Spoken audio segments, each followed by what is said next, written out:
Disquette, test, je pense que ça marche. Aujourd'hui, comme vous pouvez voir, j'ai mis une petite chemise avec des flamants roses. J'aurais aimé ça avoir des requins, mais j'en avais pas une. Et c'est aussi pour vous rappeler qu'on va peut-être aller dans le sud très bientôt. On va continuer avec le podcast, excusez-moi, je m'égarais déjà. C'est un podcast qu'on a tourné avec Monsieur Hubert Clich, ancien résident de Vallée-Jonction. On a abordé le sujet de l'assurance vie, quand la prendre, est-elle nécessaire. Ensuite, on a abordé l'assurance prêt. Est-ce que c'est toujours obligé que ce soit le créancier qui soit bénéficiaire? En effet, ce n'est pas toujours le cas. On peut mettre soit conjoint de bénéficiaire. Donc, on va en parler un petit peu plus durant le podcast. Ensuite, on a parlé de la crypto-monnaie. On sait que la crypto-monnaie va avoir fait, certaines crypto-monnaies, désolé, vont avoir fait environ 24 000 de rendement cette année. Donc, comme on peut voir, j'ai pas vraiment investi, sinon j'aurais deux causeuses et peut-être même un lazy boy. On vire fou des fois. Ensuite, on a parlé de la différence entre le CELI et le REER. Donc, ces deux véhicules de placement qui sont très nécessaires et selon moi qu'il faut maximiser. Donc, on va donner un petit peu plus de détails quand prendre soit le CELI ou le REER. Et ensuite, on a parlé un petit peu aussi du RAP, donc la façon de sortir son REER pour investir dans sa première maison. C'est tous des sujets qui sont très intéressants et qui devraient atteindre plusieurs personnes entre 20 et 30 ans. Donc, bonne écoute et yes, sir Miller.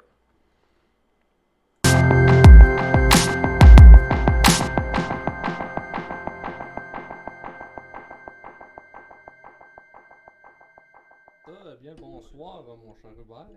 Content que tu aies accepté mon invitation. Hey, bonsoir mon cher William, je suis C'est vraiment la content première d'être là. fois que je recevais un animal de vallée. On sait que c'est du monde un peu spécial, on aime ça. Donc là, tu pourrais nous expliquer un peu ton parcours, mais toi, tu as été dans l'assurance, dans les placements, puis ça fait combien de temps que tu travailles dans ça? Je sais pas si tu voudrais nous dire ça un petit peu. Ouais, écoute, je peux parler de ça. Là, je travaillais chez IA. Dans le fond, j'ai de l'expérience en placement puis en assurance chez Industrial Alliance. J'ai fait beaucoup d'assurance vie, invalidité puis maladie grave avec des placements aussi dans des CELI-REER, peu importe, puis plein de véhicules de placement dans le fond. J'ai travaillé là à peu près un an. Puis là, tout récemment, je viens de faire un changement pour Investia, dans le fond, qui est une compagnie de partenaire avec IA, qui est spécialisée, celle-là, en placement, par exemple. Mais Ah, j'ai travaillé quand même une bonne année là, en assurance. Puis même avant ça, j'avais fait. Parce que ça prend des cours, ça prend un permis pour pouvoir faire ça. Puis j'avais fait environ 6 mois de cours supplémentaires à ça. Là. Fait que ça fait un petit bout quand même. parfait, je sais pas si ça te dérange de juste ramasser un Plus peu le proche, micro ouais. des fois, Ouais, ou tu peux vas-y. même le ramasser un petit peu avec Ok, le bras. comme ça. Mais là, il y a souvent une question que je me pose, c'est que les assurances, il y a plein de personnes qui vont venir te voir, puis tu sais, c'est facile d'accepter parce que souvent, c'est une chose qui me fait le plus peur, les vendeurs en fait, Ouais. sont capables de vendre sans nécessairement avoir le meilleur produit. Ouais. C'est comment qu'on fait pour choisir un conseiller qui va vraiment choisir le mieux pour nous? As-tu des conseils à donner? Ouais. Le meilleur conseil que je peux donner là, pour choisir un conseiller, c'est la confiance. Tout repose là-dessus.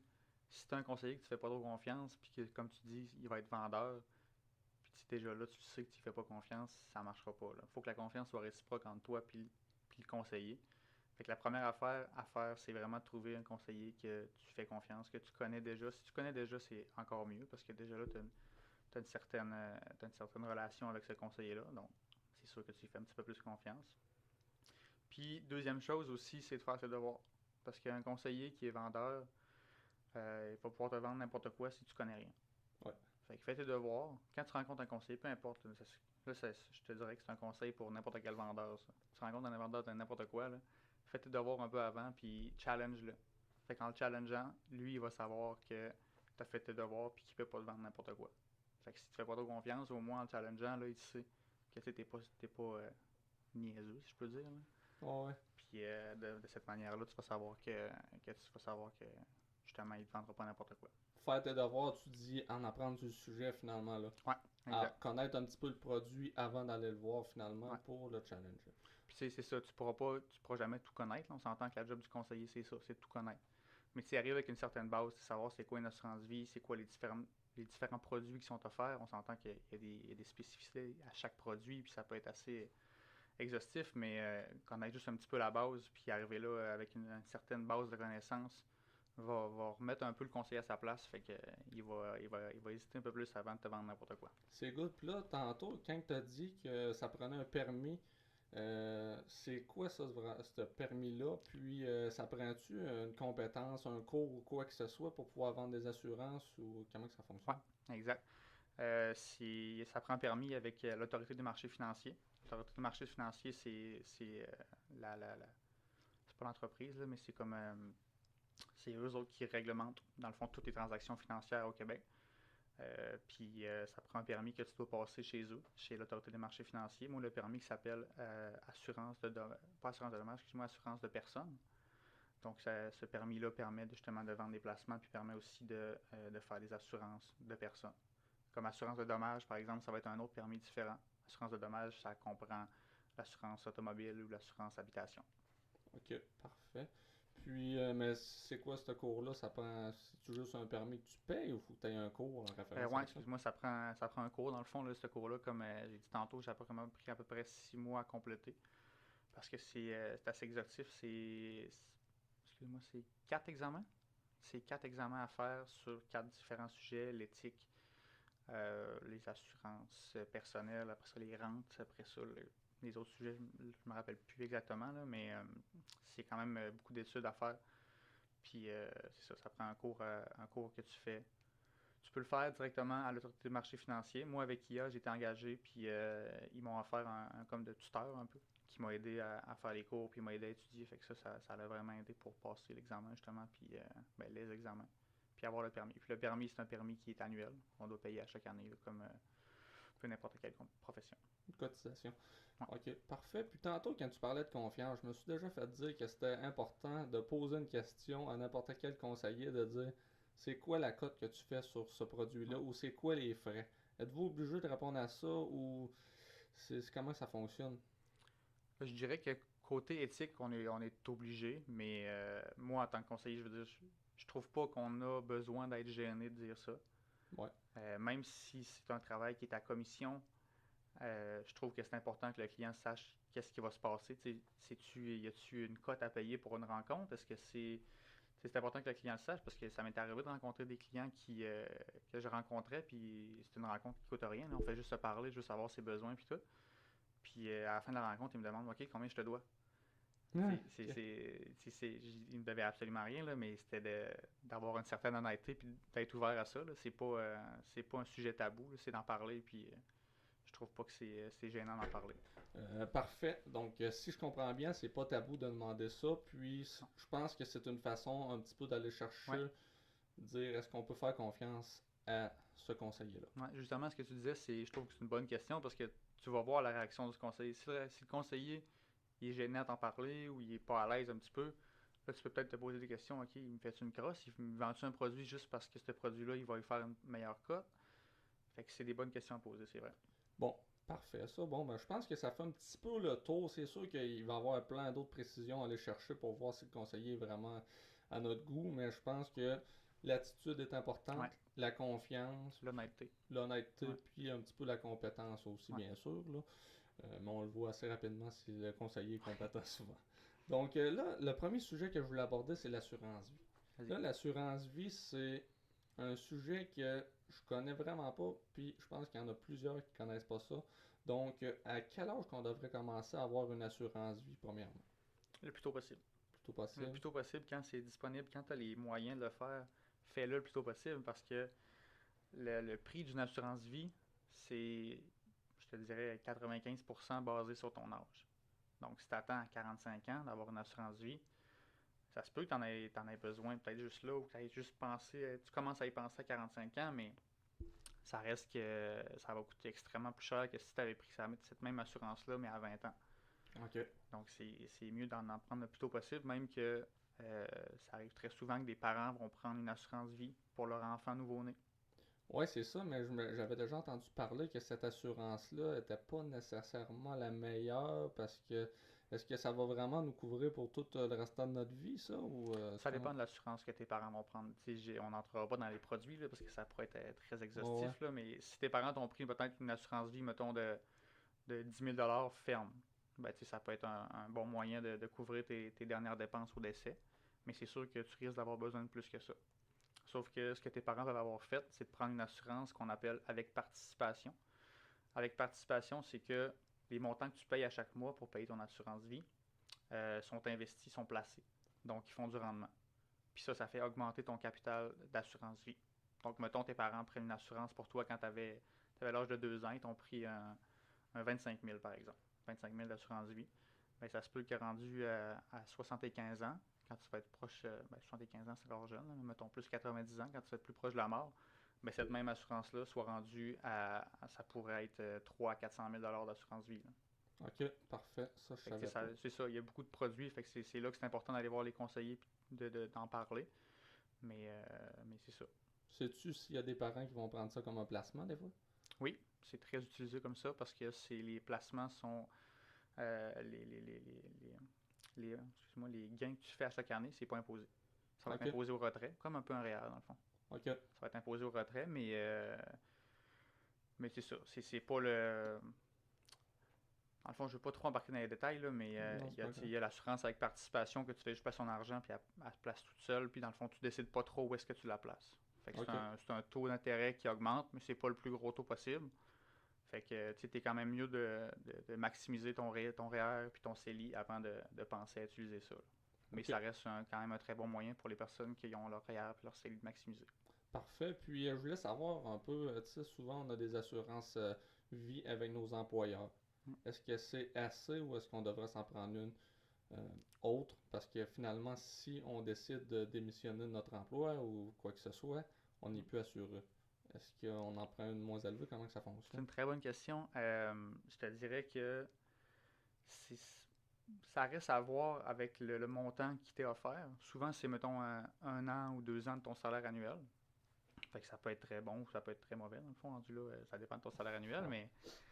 mais c'est sûr qu'il faut voir cette assurance-là comme une assurance qui est temporaire. Parce qu'on s'entend que tu ne travailleras pas là toute ta vie. Là. Même si tu travailles toute ta vie, il y a un jour que tu vas arrêter de travailler. Donc, cette assurance-là ne servira plus à rien. Fait que je te dirais que c'est quand même important de. Même si tu prends un tout petit montant à côté, là, mais une permanente qu'on appelle qui va durer toute ta vie, je trouve que c'est plus important de prendre ça parce que, par exemple, on prend l'exemple qu'il y a quelqu'un qui finit de travailler à 65 ans, ben, il n'y a plus d'assurance vie. Il n'y a plus Ouais, rien. Là. Si exact. c'était basé seulement sur son assurance de travail, ben, il n'y en a plus pantoute. Puis à 65 ans, ben, là, c'est là que tu es plus plus près du décès, puis tout. Fait que là, t'en prends une. Mais là, t'es rendu à 65 ans, t'as peut-être des problèmes de santé, t'es rendu vieux. Fait que là, les primes sont rendues extrêmement élevées. Là. Donc, si je comprends bien, la meilleure planification qu'on pourra faire, c'est de minimiser le plus possible l'assurance de notre employeur, Ouais, puis d'en prendre une permanente à l'externe. ouais, C'est ça. OK. ouais. Je te dirais que là, le conseil général que j'ai à donner, c'est oublier la temporaire puis se concentrer vraiment sur la permanente, quand on a là les moyens. Parce que Ouais. c'est sûr qu'une permanente va coûter un petit peu plus cher qu'une temporaire.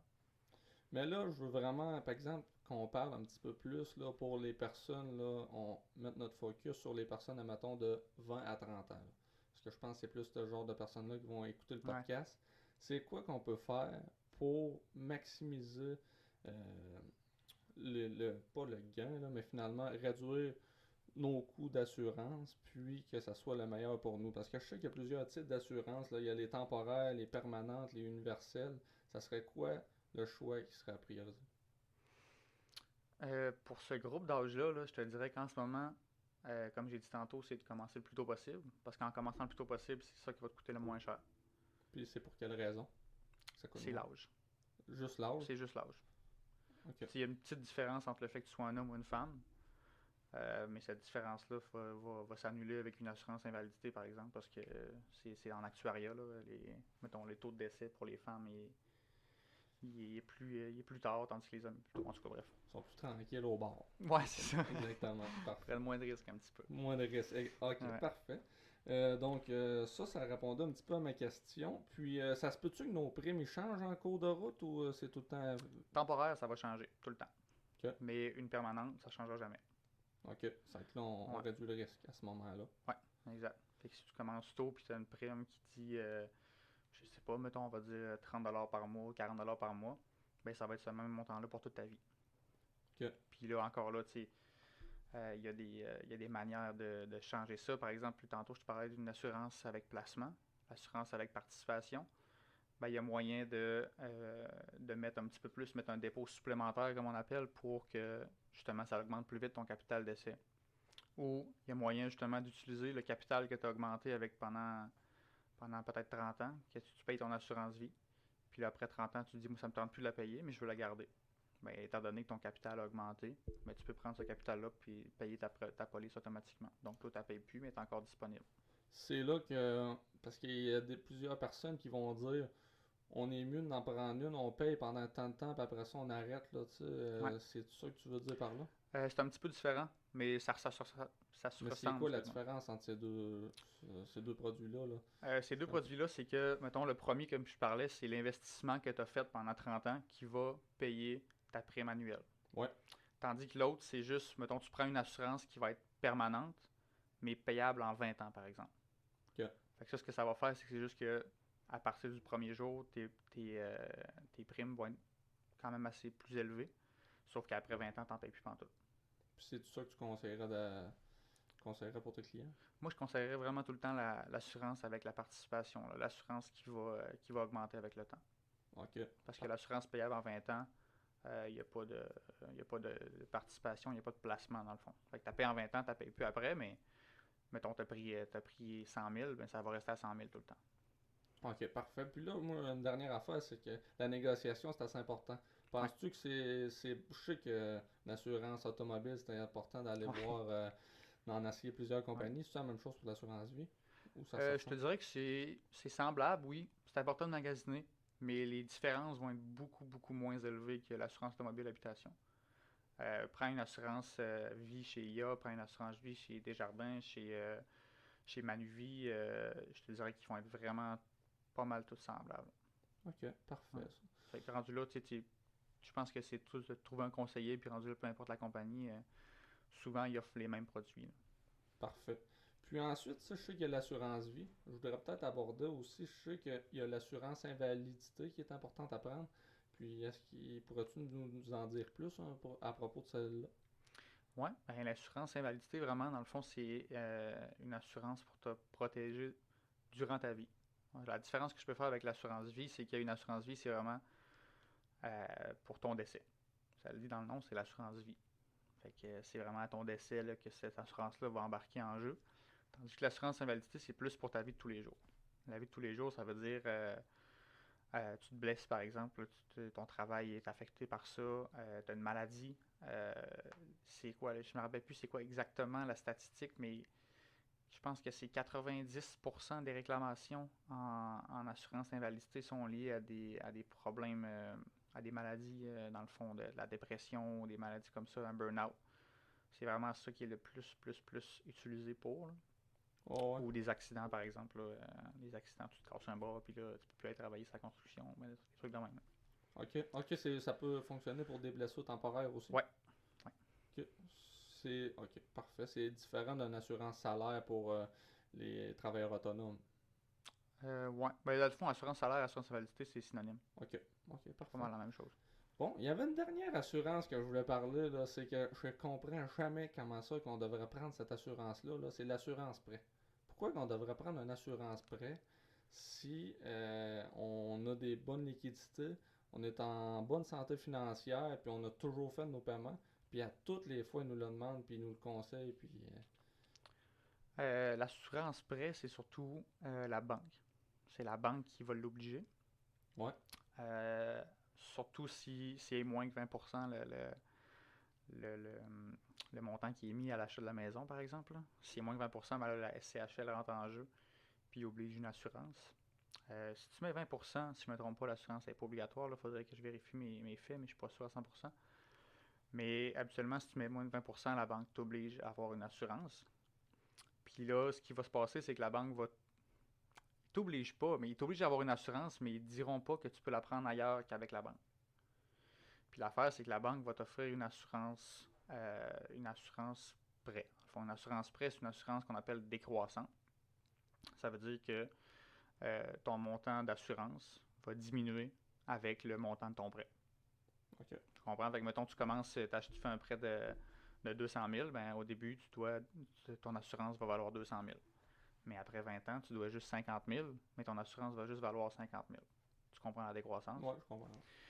Puis, ce qui est poche avec ça, c'est que c'est le prix de cette assurance-là est renouvelé à chaque 5 ans, ou tout dépendant de ton prêt, il est négocié. Mais il va être renouvelé assez souvent. Puis, comme ton âge augmente, ton prix va augmenter tout le temps. OK. Fait que tu comprends que ça diminue, ton assurance diminue, sauf que le prix que tu payes augmente à chaque année. Ben, à chaque 3 ans ou 5 ans, tout dépendant de ton prêt. Donc, l'option différente, quand tu es obligé d'avoir une assurance, c'est d'aller voir une compagnie d'assurance, peu importe laquelle, puis de te prendre une assurance temporaire. Une assurance temporaire va coûter presque rien, là. Surtout pour une personne de notre âge en santé, là, ça coûte, mettons, une assurance 250 000 par exemple. Va te coûter peut-être, je dis des chiffres comme ça, là, je veux rien mettre de ça, là, mais c'est 12 ou 13 par mois, là. OK. C'est vraiment pas très cher, là. Donc, mais si, par exemple, SCHL nous l'oblige, on peut-tu quand même leur dire on veut pas y aller de l'avant avec vous puis on prend cette assurance-là? Ouais. Ouais. Ouais, dans le fond, ils vous l'obligent. Puis c'est ça, là, quand tu le fais avec la banque, ben, c'est la banque qui dit je t'oblige d'avoir une assurance. Mais ils disent pas que tu peux aller la prendre ailleurs. OK. Puis là, ils vont t'offrir la leur. Puis là, tu vas faire ok, ben là, si je suis obligé, je vais te prendre la tienne. Ouais, Mais c'est quand ça. tu le sais pas, tu sais pas que tu peux aller voir ailleurs, dans le fond. OK. Fait que c'est ça qui est important d'aller voir ailleurs, parce que quand tu prends une assurance temporaire avec n'importe quelle compagnie d'assurance, mettons tu prends 250 000, ben ton 250 000, c'est tout le long de ton prêt, là. Ça diminue pas. Puis en plus de ça, le prix que tu payes, c'est 13$ par mois. 25 ans, c'est 13$ par mois pendant 25 ans. OK. Puis l'autre dernier gros avantage, c'est que le bénéficiaire de cette assurance-là, c'est la personne que toi tu choisis. OK. Fait que ça peut être n'importe qui, là. Sauf que si tu le prends avec la banque, le bénéficiaire, c'est la banque. OK. Je savais Fait que pas. dans le fond, le bénéficiaire, l'assurance à la banque, c'est vraiment juste pour rembourser ton prêt. Tandis que, mettons, tu mets ta conjointe comme bénéficiaire, par exemple, avec une assurance temporaire, ben tu décèdes après 10 ans, il reste 100 000 à payer sur ton prêt, mais tu avais une assurance de 250 000. Fait que ta blonde, elle peut faire ce qu'elle veut avec les 150 000 de plus, là. OK, le bénéficiaire, OK, si on la prend temporaire, c'est par exemple notre Ouais. conjoint. Tandis que sinon, c'est la banque.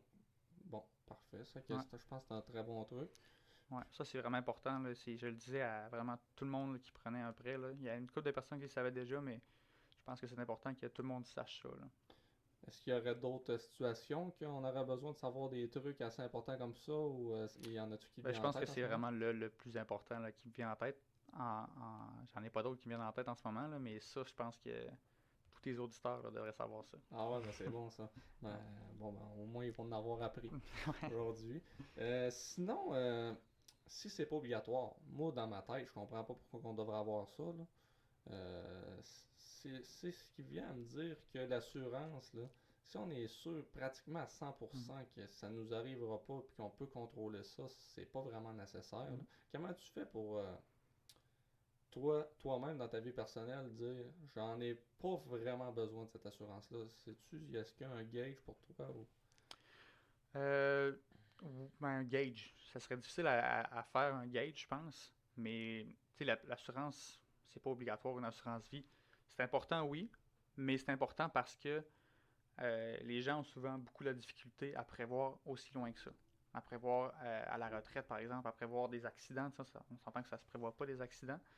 Mais une personne qui est vraiment à son affaire, qui a toujours beaucoup d'argent de côté, qui se garde vraiment un bon coussin, puis que tout au long de sa vie, lui, il va se mettre de l'argent de côté pour justement sa retraite, puis son décès.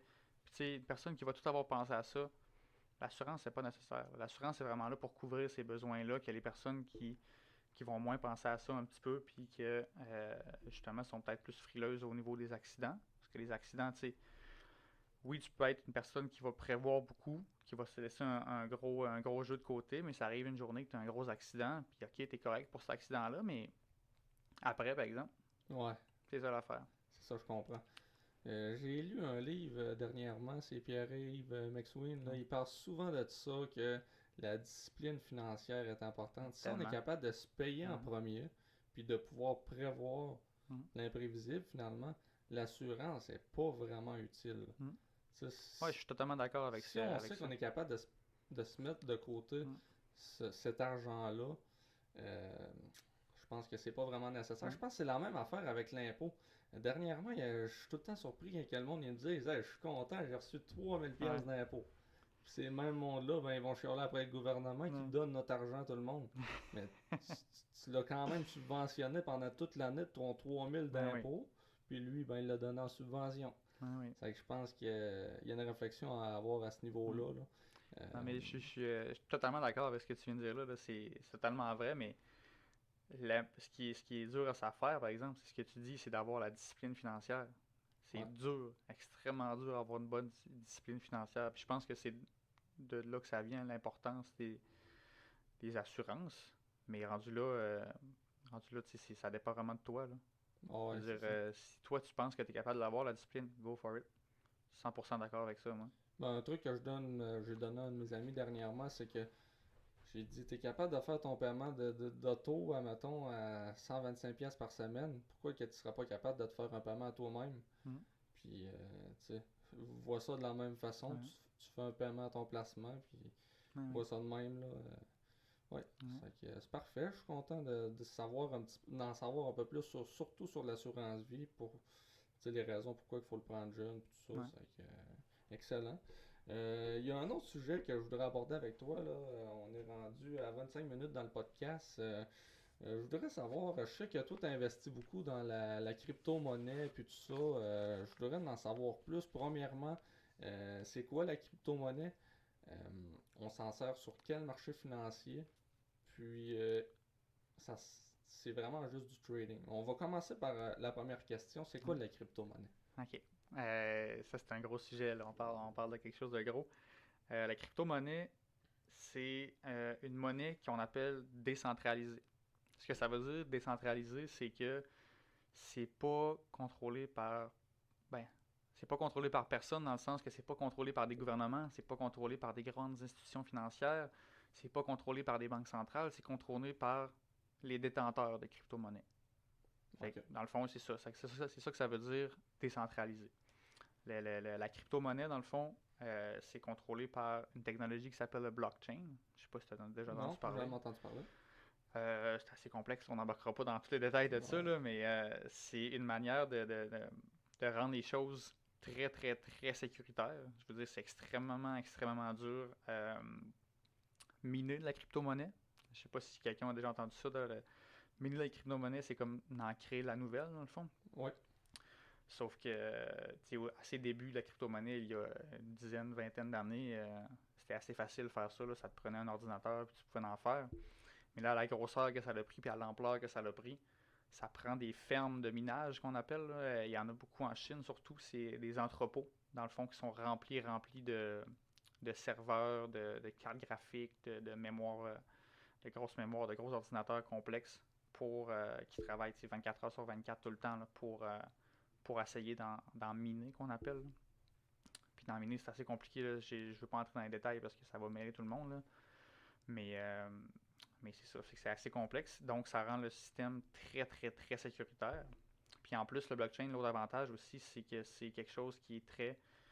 Là, je cherche mes mots, là, pas discret, mais que tu peux pas savoir. Tu peux pas, mettons, il y a une transaction qui vient de se faire, tu peux pas savoir c'est qui l'a fait, là. Ok, anonyme. Ouais, anonyme, c'est ça. Je pense que c'est le mot que je cherchais, là. Donc, c'est ça le gros avantage de la crypto-monnaie. Puis, la grosse différence entre une crypto-monnaie puis une monnaie normale, par exemple la monnaie canadienne, c'est que la crypto-monnaie n'est pas vraiment régie par les marchés, là. Mettons, la valeur de la crypto-monnaie ne change pas à cause des marchés, comme la monnaie canadienne va changer, par exemple. La monnaie canadienne va changer selon l'humeur du marché, selon les transactions qu'il y a entre, par exemple, les États-Unis et le Canada, parce que c'est des gros partenaires commerciaux. Donc, c'est comme ça que la valeur de la monnaie canadienne va changer, va fluctuer. Tandis que la crypto-monnaie, c'est pas du tout ça. C'est vraiment plus la confiance un peu que les gens ont envers cette crypto-monnaie-là, les transactions qui se font sur cette crypto-monnaie-là. Tu sais, quand on parle de transactions, là, ça commence un petit peu là, à vouloir avoir des commerçants, par exemple, qui acceptent le Bitcoin comme paiement. On commence à voir ça un petit peu, mais avant, les transactions, c'était juste en acheter puis en vendre. Ouais, C'était la c'est seule ça, je affaire que tu pouvais comprenais en pas. faire, hein. comment que ça pouvait augmenter et baisser. C'est vraiment juste des échanges Ouais, entre les détenteurs de crypto-monnaies. vraiment. Mais là, tu dis que les commerçants vont commencer à accepter ça? Ouais, ben justement, je sais pas si tu as vu, ça fait pas si longtemps que ça, là, Tesla, la compagnie de voitures électriques, là, ils ont investi 1,2 milliard en Bitcoin, justement parce que ils veulent en avoir dans leur portefeuille pour pouvoir accepter les paiements. Donc les personnes qui ont beaucoup de Bitcoin vont pouvoir acheter des Tesla, par exemple, avec leur Bitcoin. Ok. Ouais, Ouais, mais j'avais entendu parler de ça, là, ça avait eu une grosse controverse, là. ouais. Puis, selon toi, penses-tu que c'est l'avenir, ça? Ou ça Euh, va se faire j- bloquer par les marchés financiers? Parce que, tu sais, à un moment donné, je pense que les banques qui contrôlent vraiment tout ce qui se passe. ouais, ouais, mais c'est vraiment dur à dire, là. Je pense que oui, c'est l'avenir. Pas l'avenir approché, c'est sûr que non. Ça va être Ouais. l'avenir assez lointain, je pense encore, là, parce que c'est loin d'être assez stable pour être une monnaie, là, dans le fond. Sauf que ce qu'on voit en ce moment, c'est la Chine. La Chine a créé sa propre crypto-monnaie. Ok. Ils ont une monnaie en ce moment, une monnaie électronique qui utilisent parce que la raison pour laquelle ils ont fait ça, c'est parce qu'il y a beaucoup de restrictions entre la Chine et les États-Unis, qui est leur principal partenaire commercial. Puis on s'entend que les États-Unis, c'est pas mal la puissance mondiale, un peu, le côté Ouais. commercial. Puis la Chine a créé une monnaie, justement, parce qu'il y avait beaucoup de résistance avec la monnaie des États-Unis. Donc, ils ont créé leur monnaie pour faire des échanges avec d'autres partenaires et en ne pas se basant, dans le fond, sur la monnaie américaine, là, pour pouvoir avoir un pied de négociation, si je peux dire. Ok. Puis il y a aussi la Banque du Canada qui ont annoncé qu'ils avaient commencé à travailler sur une crypto-monnaie canadienne, dans le fond. Ah ouais. Ok. Mais tu sais, on s'entend que je l'ai relu l'article justement tantôt pour être sûr, là, mais ils prévoient pas sortir ça bientôt, là. C'est juste qu'ils ont commencé à travailler dessus au cas où que ça pas prêt à m'amener puis qu'il soit prêt, là. Ah, Mais je pense pas que ça va sortir bientôt, là. ok, parfait. Puis, tu sais, là, on est allé un petit peu général là, pour voir c'était un petit peu c'est quoi la crypto-monnaie. Mais mettons, si quelqu'un décide de commencer à investir dans ça, tu sais, Mm. on sait que sur les marchés financiers, on peut aller sur Disney, puis tu sais, ça va quand même bien fonctionner. Ouais. C'est sur quoi qu'on va, sur quel site internet? C'est. Il y a vraiment beaucoup, beaucoup de plateformes pour faire ça, là. La plus connue, je pense, ça va être Wealthsimple. Wealthsimple, qui est une application là, sur le téléphone intelligent, qui est une manière de faire des tradings un peu, là, dans le fond, pour trader sur la bourse sans commission. Fait que ça a Ok, été connu comme ça. Puis ils ont aussi, dans le fond, leur plateforme pour la crypto-monnaie. Donc, avec cette application-là, tu peux acheter et vendre des crypto-monnaies. Mais il y en a vraiment plusieurs autres, là. Moi, j'utilise ShakePay. C'est juste une application, dans le fond, auquel je peux acheter et vendre des crypto-monnaies. Ou sinon, il y a un site internet qui s'appelle Binance. C'est la même chose un peu, là. Il y en a vraiment plusieurs plateformes, là. Mais c'est la plus connue, je pense que les gens qui vont connaître le plus, ça va être Wealthsimple, l'application pour faire les tradings là, qui permettent de faire ça, dans le fond. puis c'est selon toi, comme c'est là, c'est quel qui performe bien? Tu sais, si on doit peut-être mettre un pied dans tout ça, c'est dans quoi qu'on irait? C'est assez difficile à dire là, parce que ça bouge tellement les crypto-monnaies. C'est pas pour les cœurs sensibles, je veux dire. Ah ouais. Ça bouge tellement. Là, tu sais, le Bitcoin, c'est le plus connu. Il y a aussi le Ethereum, qui est comme le deuxième plus gros un peu, là, qui en a le plus un peu sur le marché. Ces deux-là, c'est ceux-là que je connais le plus. C'est dans ceux-là que moi, personnellement, j'ai investi. Mais tu sais, ça peut être très difficile d'investir là-dedans. Cette année, on a vu, mettons, pour le Bitcoin, on a vu des rendements de 400-500%. Mais sur un an, par exemple. Mais sur le dernier mois, peut-être qu'on a vu moins 200%, quelque chose comme ça, là. Ok. Puis Ethereum, lui, il a bien été. Par exemple, dans la dernière année, il a fait 15 000%, je pense. 15 000%. Ouais, ouais, c'est assez intense, là. C'est incroyable, Mais il y a ça. aussi ça, c'est quand même drôle, par exemple, parce que la crypto-monnaie, dans le fond, tout le monde peut créer ça, dans le fond. Ça prend une certaine connaissance, oui, là, mais tout le monde peut en créer une, puis en partir une, dans le fond, une crypto-monnaie. C'est ça qui s'est passé avec le Bitcoin, avec Ethereum, c'est tout la même chose. C'est quelqu'un, une couple d'années, qui s'est dit, moi, je pars une crypto-monnaie. Je pars un blockchain, puis je vends ma monnaie de même. Puis il y a quelqu'un qui a créé le Dogecoin. Il a créé ça juste avec un meme sur Internet, dans le fond, un meme d'un chien, là. Puis il a appelé sa monnaie Dogecoin. Puis un peu comme la même affaire qui s'est passée avec AMC, puis c'était quoi l'autre compagnie, non? C'est le gros boom qu'il y a eu sur les marchés, là. Ouais, ça me Tu dit. sais de quoi je parle, Ouais, là? ouais, je le sais, j'ai pas le nom en tête, moi non Ouais, j'ai plus. un blanc de mémoire, mais en tout cas, il y a eu un gros boom juste parce que sur Reddit puis sur les réseaux sociaux, il y a du monde qui ont dit on achète tout ça Ouais, pour. ouais. Fait que c'est passé la même chose avec Dogecoin. Puis dans la dernière année, lui, à cause de ça, à cause que tout le monde a boosté le Dogecoin, il a fait 24 000 de rendement. Fait que C'est c'est complètement incroyable. stupide, là. Une personne qui avait mis un peu d'argent là-dedans a fait Beaucoup, ouais, pas mal de beaucoup. cash. Mais tu sais, on s'entend que c'est un Dogecoin, ça vaut, je pense, 0,002 cents, là. Ça Ah ouais. vaut rien. Tandis que le Bitcoin, ben, un Bitcoin, ça vaut, je pense qu'il est rendu à quelque chose comme 66 000, là. Ok. C'est quelque chose. Mais tu sais, tu peux investir, tu sais, moi quand j'achète mettons, du Bitcoin, mais j'en achète 0,003, Ouais, même moins que ça, là. l'unité. Ouais. Mais si je comprends qu'est-ce que tu dis là, c'est que, tu sais, sur les marchés financiers, il y a une logique à suivre. On sait que telle entreprise va bien aller, les ressources humaines, Mm. mais il n'y a aucune logique finalement dans la crypto-monnaie. Vraiment, non. C'est comme tu t'en Ouais. vas au slot machine, puis Ouais. c'est vraiment ça. Il n'y a même pas de, tu sais, de tendance à suivre ou peu importe. Comme c'est là, je pense que ça fait pas encore assez longtemps que c'est sur les marchés, que c'est étudié. Puis c'est extrêmement difficile là, à savoir, à trouver des tendances là-dedans parce que c'est comme, euh, c'est comme des modes un peu. On Ouais, dirait que ça joue beaucoup sur les modes. Mettons, ces derniers temps, justement, c'est vraiment populaire, là, les crypto-monnaies. Donc, plein de monde en achète. Donc, les valeurs augmentent en fou. Mais peut-être que dans 6 mois, dans un an, le monde va l'avoir oublié. Puis là, les valeurs vont diminuer. Puis, ouais. fait que c'est vraiment extrêmement dur, là. Fait que, comme j'ai dit tantôt, c'est pas pour les cœurs sensibles, là. Faut être prêt à soit perdre tout son argent ou peut-être en faire beaucoup. Mais faut pas pleurer si on perd tout, mettons. Finalement, si quelqu'un a quand même un bon coussin, puis il peut peut-être s'essayer dans ça, là, ça serait Ouais, une c'est bonne ça. Tu idée. sais, moi, je le fais par plaisir, là, parce que j'aime ça, puis je regarde ce qui se passe, puis j'essaie de faire un peu d'argent, c'est sûr, là, mais Ouais, plus par l'expérience. ouais. Mais si je me fie à ça, ceux qui contrôlent la crypto-monnaie, c'est juste les gros portefeuilles.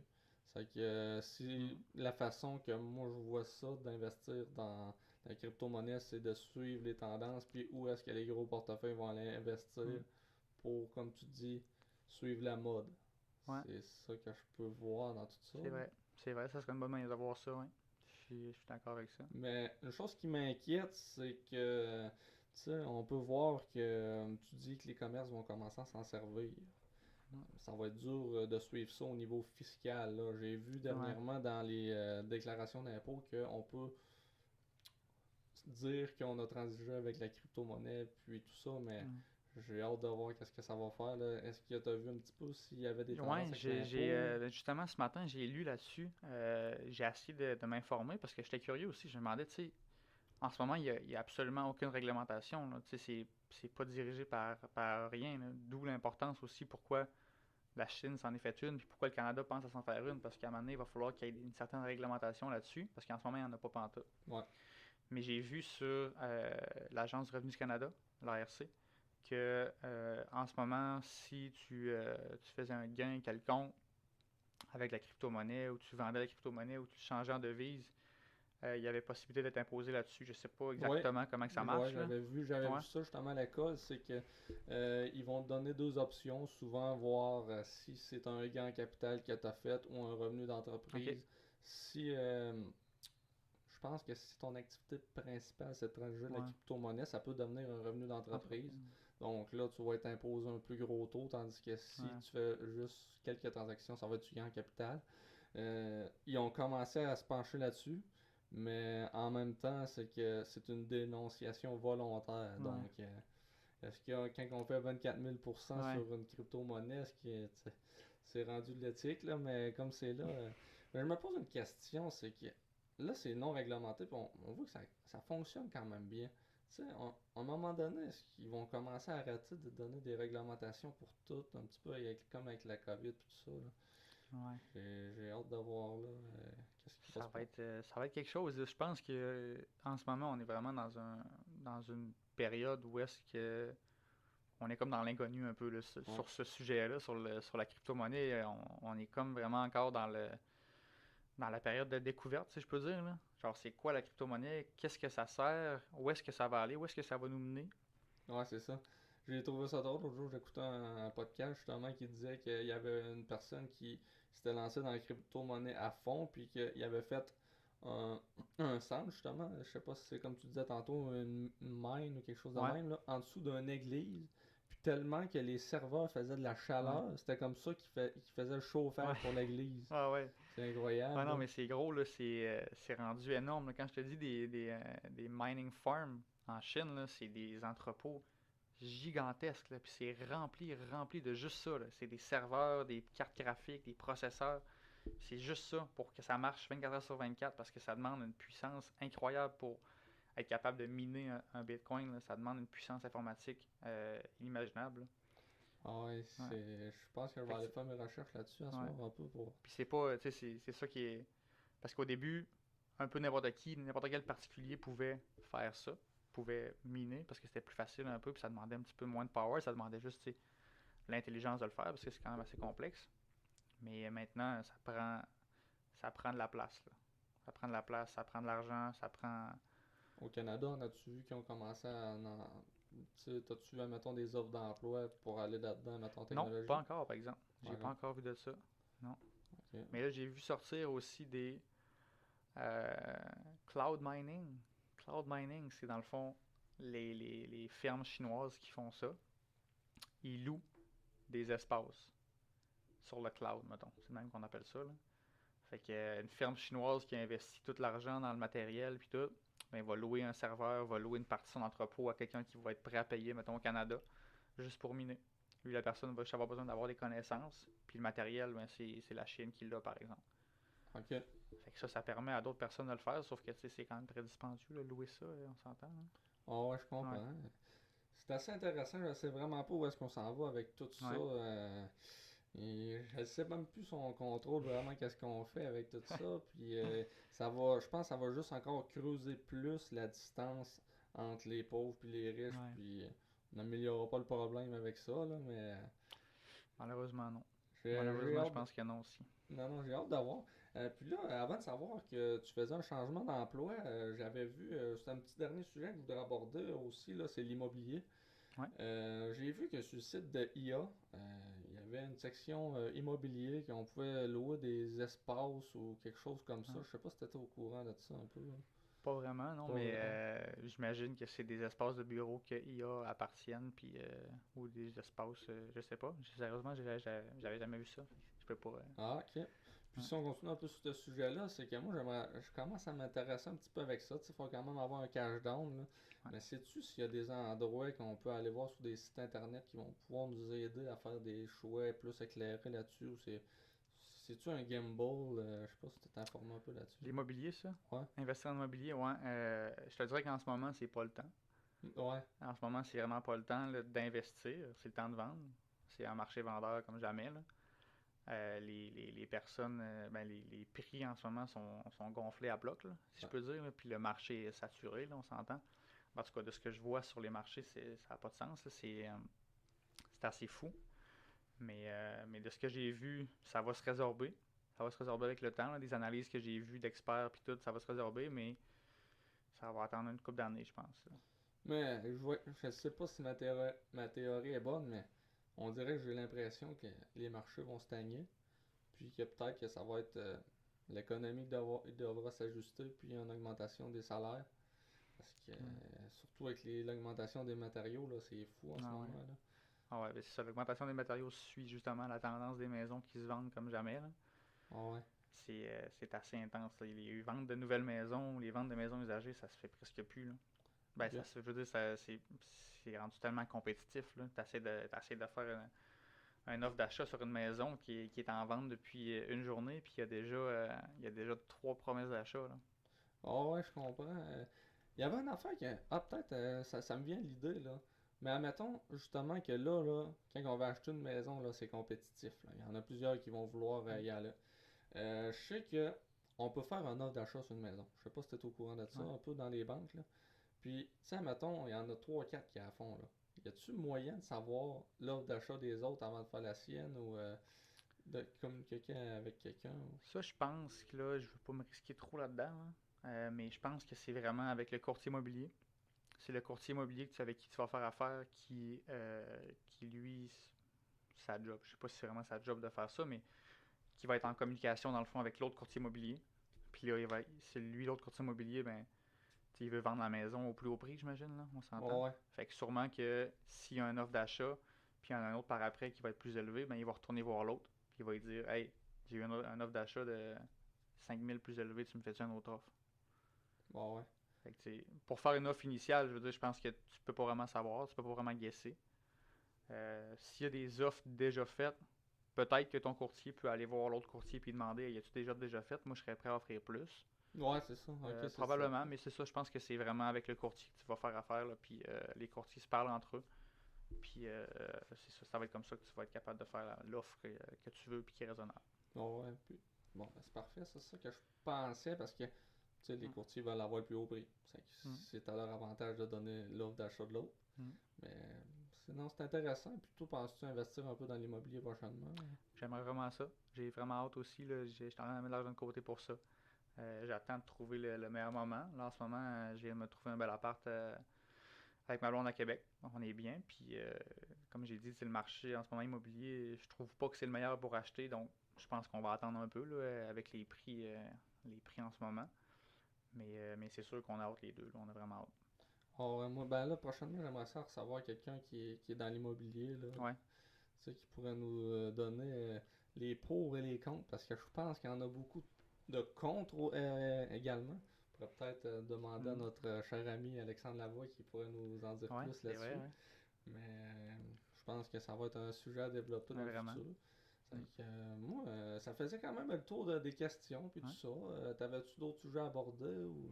Ben, je sais pas si tu voulais parler des celliers réels, mais ça, tu m'avais parlé de ça. Ah oui, oui, Ouais, oui, ça c'est sûr que ouais, là, on s'embarque quand même d'un gros sujet là. ouais. Je sais pas Euh, ça fait combien de temps, là, mais on peut faire ça court, là. ok, ouais, ça fait un 45 minutes. Je sais pas Ouais. si tu voulais nous élaborer un petit peu sur ce sujet-là, au sujet des placements Ben, je là. pense que je trouvais que c'était important de prendre cette tribune Ouais, pour en parler parce que dans ma job de conseiller, j'ai remarqué beaucoup que les gens savent pas trop c'est quoi un CELI et un REER. Ils l'ont déjà entendu, ils ont déjà entendu le nom CELI, ils ont déjà entendu le nom REER, mais ils savent pas trop c'est quoi, ils savent pas trop les différences, ils savent pas trop à quoi que ça sert. Donc, je trouvais que c'était important peut-être d'en parler en ce moment puis de le dire au monde c'est quoi, dans ouais, le fond. Je vais commencer par le CELI. Le CELI, compte d'épargne libre d'impôt, c'est ça que ça veut dire. Tu connais ça un peu, là, quand ouais, même. Là. Je te ouais, l'explique pas à toi, là, je te l'explique plus aux autres. Là. ouais, ouais, Mais ouais, compte d'épargne libre d'impôt, dans le fond, ça veut dire que, ça le dit dans le nom, c'est libre d'impôt. Donc, les placements qu'on fait à l'intérieur d'un CELI sont pas imposés. Ben, ils sont pas imposés, je veux dire, les rendements qu'on fait à l'intérieur d'un CELI sont pas imposés. ouais. Donc, tous les rendements qu'on fait avec ce CELI-là ne seront jamais imposés, même au retrait. C'est ça qui est important de considérer. Là. Un retrait de CELI, c'est pas imposable. Là, parce qu'une cotisation n'est pas un crédit d'impôt, dans le fond. Exactement. On peut peut-être faire référence au fait que, admettons, on investit 5 000 $. Ouais, Si après un an, on fait un 100 par exemple, ouais, sur notre investissement, on devra s'imposer sur le 100 $ qu'on vient de faire de revenus. Tandis que le CELI, lorsqu'on va le sortir, on ne sera jamais imposé sur le 100 $. ouais, C'est ça qui est important de comprendre. On n'est jamais imposé sur le capital qu'on met initialement, ouais, mais on est tout le temps imposé sur les revenus. C'est ça l'avantage du CELI, c'est qu'on ne sera jamais imposé sur nos revenus. ouais, exact. Exact. Puis, tu sais, on fait un exemple, on vient de faire un exemple de 5 000 $, mais on s'entend après plusieurs années d'investissement dans un CELI, les montants qu'on fait annuellement, juste en rendement, sont assez importants. Là. Oui, Fait que exact. si c'est à l'extérieur d'un CELI, ces montants-là sont imposables, ça fait une bonne charge fiscale à la fin de l'année quand même. Oui, oh, exactement. Puis, tu sais, je pense que c'est important de voir le CELI surtout quand on est jeune, là, tu sais, à Ouais. 20-30 ans, qu'on n'a pas des salaires extravagants de 80 000, là, je pense que c'est à ce moment-là qu'on doit euh, mettre notre Ouais. CELI à fond là, pour pouvoir. Tu sais, parce qu'on n'a pas besoin de baisser notre revenu brut par le Ouais. REER que tu pourrais nous expliquer un peu plus tard. Donc, ça serait mieux de remplir notre CELI. Ben c'est ça, parce que le CELI, tu sais, on s'entend que quand t'es jeune, on n'a pas des gros salaires, donc on n'est pas imposé à un point extrême, là. Donc le CELI est très avantageux, surtout que quand on est jeune, c'est là qu'on a une situation, on s'entend, plus précaire côté financier. Ouais, Donc le CELI, c'est pas mal moins tannant à sortir si jamais il y a un petit pépin ou il y a un problème puis tu as besoin de ton argent. Mais CELI, c'est pas grave, tu sors, t'as pas d'impôt, t'as pas de frais, t'as rien de ça, là. Tandis qu'un REER, si tu as mis ton argent dans un REER, tu ressors ton argent, là tu vas t'imposer à ce moment-là, là. bon, ouais, exact. Puis là, y a-tu encore les CELI barrés, puis les CELI que. Ça existe-tu encore, ces produits-là? Ouais. Ça existe encore. Ça existe encore, malheureusement. Mais je les, je les conseille pas vraiment. C'est surtout pour les personnes qui vont être très, très, très peureuses, si je peux dire, dans le sens que ils veulent vraiment avoir un taux d'intérêt qui va être fixe. Ils veulent faire, par exemple, sur 5 ans, moi, je veux faire absolument 3%, par exemple. Ouais. Tant que c'est pas beaucoup, 3% sur 5 ans. Non, non, non. Mais les autres, ils veulent absolument faire 3% sur 5 ans. Ben, tu peux avoir un compte comme ça qui est, c'est quoi, c'est PGLM, je pense. Mais ça, je me rappelle plus ce que ça veut dire, PGLM, mais je pense que c'est ça le nom. C'est un compte comme ça que tu vas placer. Tu places ton argent pendant 5 ans. Tu n'as pas le droit de toucher, tu n'as pas le droit de sortir. Sauf qu'à 5 ans, tu es sûr à 100% que tu vas avoir fait ton 3%. Ok, parfait. Mais ça, personnellement, je le conseille pas, là. T'es En mieux. même temps, c'est une façon de se protéger contre soi-même. C'est Il vrai, y en a plusieurs qui me disaient c'est ça. vrai, Demain, j'y toucherai pas, là. c'est vrai. Ouais, c'est parfait. Tu sais, il y a sûrement d'autres produits qu'on connaît pas, mais si on peut conseiller Ouais, aller dans le CELI non barré, puis ouais, essayer de faire des plus gros pourcentages. ouais, Justement, en plus que les marchés sont quand même relativement bons dernièrement, là. ouais, Puis j'ai vu que un placement, là, on essaie de placer dans des fonds qui vont miser sur le développement durable, ouais, qui vont vraiment, viser à vraiment. protéger l'environnement. C'est peut-être aussi une mode en ce Mm, moment, mais je sais que les rendements sont extrêmement bons, mm, sont meilleurs que bien d'autres placements. vraiment. C'est que s'il y a un conseil qu'on peut donner, je pense que ça serait d'aller vers ça Ouais. en ce moment. Je suis totalement d'accord parce que dans le fond, quand on dit des placements dans des fonds socialement responsables, comme tu dis, c'est le fun parce que là, ça existe depuis déjà une couple d'années. Ouais, Sauf que là, on le voit avec partout dans le monde en ce moment, là, qu'il y a des changements qui se font vraiment pour protéger l'environnement. Puis là, de plus en plus, les plus grosses compagnies, là, ils font des efforts comme j'ai vu Amazon, Facebook, Microsoft, tu sais, ces grosses compagnies-là, ils ont toutes pris justement des grands engagements d'ici 2030 ou quelque chose comme ça, 2030 ou 2050, je me rappelle plus, d'être carbon zero, là. Ça veut ouais, dire tu sais, de créer autant de carbone que t'en absorbes, là. ouais.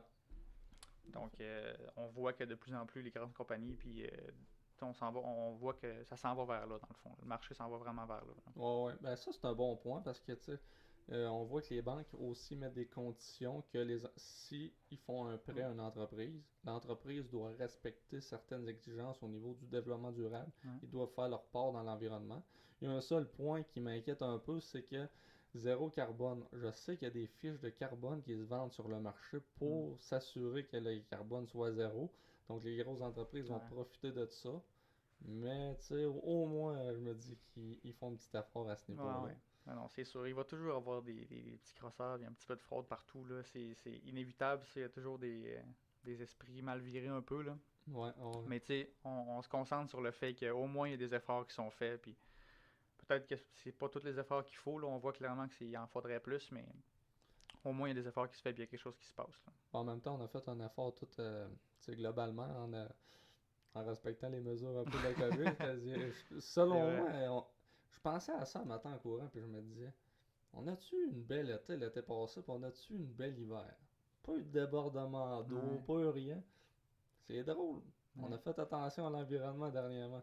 Un drôle ouais. d'adon, je trouve. Ouais, notre environnement est important, là, puis c'est vraiment important qu'on commence à s'en rendre compte plus, là. Ah ouais. C'est... Mais je pense que ça fait. Je pense que c'est pas un hasard quand. Tu sais, Non, non, non, je suis vraiment d'accord je avec toi, suis là. sûr que c'est pas un hasard. Je Je suis pensais vraiment, justement à vraiment ça un d'accord. matin, là. Je sais pas si tu as vu, là, au début de la COVID, on l'a vu, c'était à Venise. À Venise, que l'eau, tu sais, Venise, c'est la ville là, qui est entourée d'eau, dans le fond. Il y a pas de rue. Il y a pas de rue, c'est des courants d'eau, là. Ok. Bref, en tout cas, à Venise, au début, pas longtemps après que la COVID ait commencé, quand tout était fermé, puis il n'y a plus de tourisme, il n'y a plus rien, ben l'eau des cours d'eau s'est éclaircie, là, de même, là, c'était rendu clair, clair, clair. Puis il a commencé à avoir des...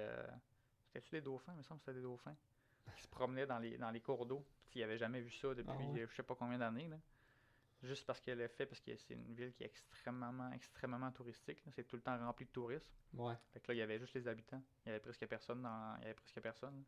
Fait que ça a fait une méchante différence. C'est quand même encourageant à ce niveau-là. Là. Ouais, vraiment. Ah non, c'est que tout ça pour dire que si vous avez de l'argent à investir, allez-y vers les Ouais, sociaux, ouais, vraiment. puis tout ça. Puis ça, on pouvait continuer vers le REER. Ouais, Je sais pas ouais, si tu ça, voulais pour revenir à ça, là, le deuxième véhicule de placement finalement. Est-ce que tu voulais nous le décrire un peu? bon, on a divagué un peu là, avec notre Ouais, y a investissement pas de responsable, là, problème. mais ouais. C'est là pour ça, j'aime ça de même le podcast. Les REER, ça veut dire régime enregistré d'épargne retraite.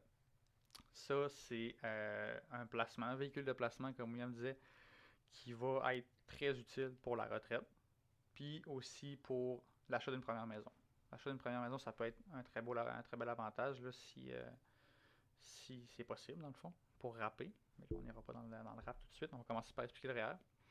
Le REER, ce que ça permet de faire, c'est vraiment quand tu places de l'argent dans un REER, tu as des déductions. Ça fait diminuer ton revenu imposable. Donc, ça veut dire que tu es imposé moins.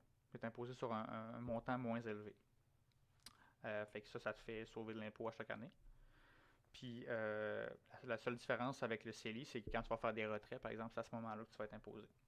Puis, le but de ça, le but du REER, c'est vraiment, comme ça dit dans le nom, c'est pour la retraite. Ça veut dire que tu cotises à ton REER tout au long de ta vie quand tu fais des gros salaires puis que tu es imposé au plus haut que tu vas être imposé pendant toute ta vie, dans le fond. Ouais. Puis tu vas faire des retraits, rendu à ta retraite.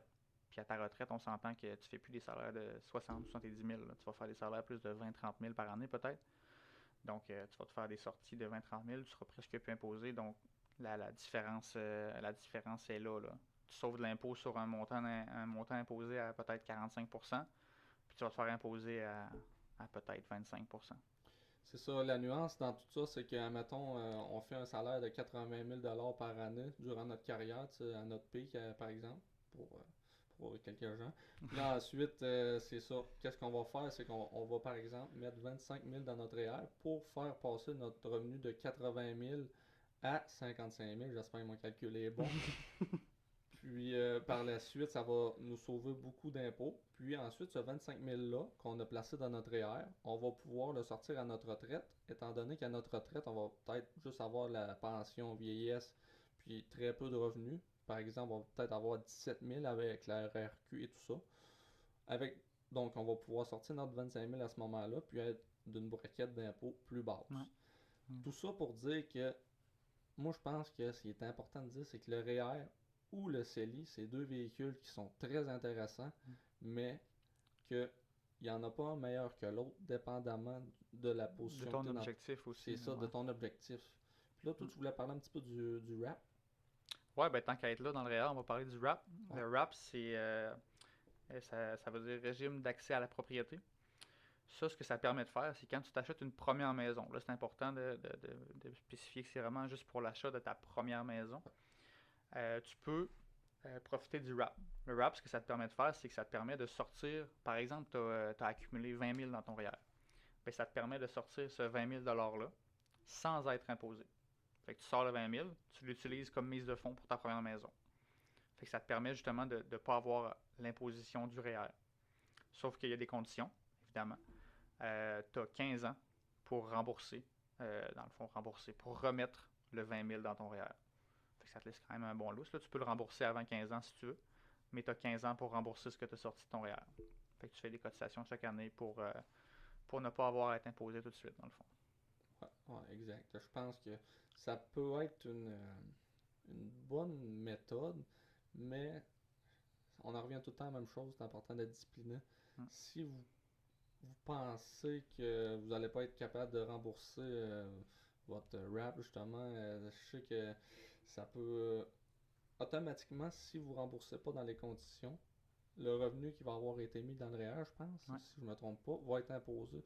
Donc là, si vous avez des problèmes financiers à ce moment-là, ça va juste aggraver votre ouais, situation. Donc ça peut être une roue qui peut ouais. aggraver votre situation financière encore plus. Là. C'est important d'être prudent, puis c'est important, tu sais, comme tu disais, d'avoir une bonne discipline financière. Ouais, puis aussi, je pense qu'il ne faut pas avoir peur d'aller payer pour obtenir des services d'une personne compétente, en fait, Mm. là, parce que ça peut nous faire sauver beaucoup d'argent.